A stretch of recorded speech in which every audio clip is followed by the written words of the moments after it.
Сәлем достар, бүгін біз тауық қанаттарын пісіретін боламыз.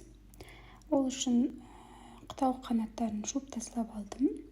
Енді осы керек емес жерлерін кесіп алып тастаймыз.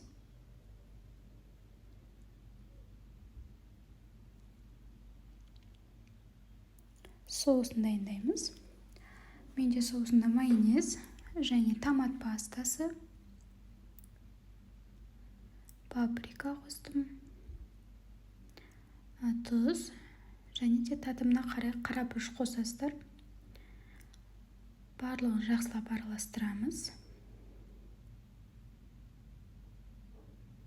Осындай болу керек. Одан кейін тауық қанаттарына барлық жағына жағып шығамыз.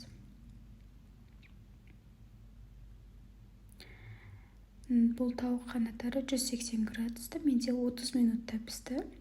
Енді әр пеш әртүрлі болады. Кейбіреулерінде 40 минут, кейбір пештер 50 минутта пісіріп шығады.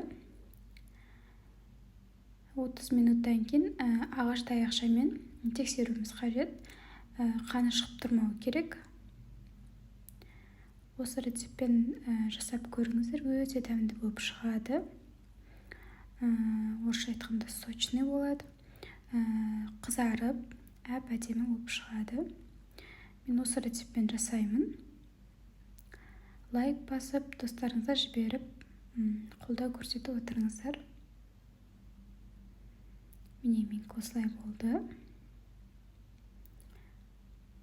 Менікі дайын. Астарыңыз дәмді болсын.